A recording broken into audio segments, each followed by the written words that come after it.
വെറും 2800 രൂപ കൊടുത്തു കഴിഞ്ഞാൽ 15 ലക്ഷം രൂപ വരെയുള്ള ഹെൽത്ത് ഇൻഷുറൻസ് നമുക്ക് ക്ലെയിം ചെയ്യാനായിട്ട് പറ്റും. അതും പോസ്റ്റ് ഓഫീസിൽ നിന്ന്. റീസെൻ്റ് ആയിട്ടാണ് കേട്ടോ ഞാൻ ഈ ഒരു സംഭവം അറിയുന്നത്. അപ്പോൾ ഇതിനായിട്ട് വേണ്ട ഡോക്യുമെൻറ്റ്സ് എന്ന് പറയുന്നത് ആധാർ കാർഡും പാൻ കാർഡും മാത്രമേ ഉണ്ടായിരുന്നുള്ളൂ. പിന്നെ നമ്മുടെ തമ്പ് ഇംപ്രഷനും കാര്യങ്ങളൊക്കെ അവിടെ എടുക്കും. അപ്പോൾ ഈ ഒരു ഹെൽത്ത് ഇൻഷുറൻസ് എടുക്കാനായിട്ട് ഞാൻ ആലുവയിലെ പോസ്റ്റ് ഓഫീസിലായിരുന്നു പോയിട്ടുണ്ടായിരുന്നത്. അവിടെ ചെന്ന് ഹെൽത്ത് ഇൻഷുറൻസ് എവിടെയാണെന്ന് ചോദിച്ചാൽ അവർ ആ ഡിപ്പാർട്ട്മെൻറ്റിലോട്ട് നമ്മളെ ഡയറക്റ്റ് ചെയ്യും. ഹാർഡ്ലി ഒരു 25 മിനിറ്റ്സ് എടുത്തില്ല ഈ കംപ്ലീറ്റ് പ്രോസസ്സിന് വേണ്ടിയിട്ട്. പോസ്റ്റ്മാനിൽ നിന്ന് കിട്ടിയ ഇൻഫർമേഷൻ പ്രകാരം 899 രൂപയുടെ സ്കീമിൽ ചേരാനാണ് ഞാൻ ആക്ച്വലി അവിടെ പോയത്. പക്ഷേ അതെന്ന് പറയുന്നത് നമുക്ക് 2 ലക്ഷം രൂപ വരെ ഡിഡക്റ്റബിൾ ആണ്.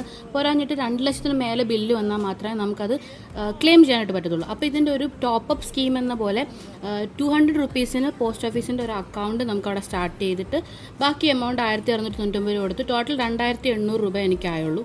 അപ്പോൾ ഇതുപോലൊരു കാർഡ് നമുക്ക് കിട്ടും. പോസ്റ്റ് ഓഫീസിൻ്റെ എന്ത് പേയ്മെൻറ്റ് നമുക്കിത് വെച്ച് ചെയ്യാം.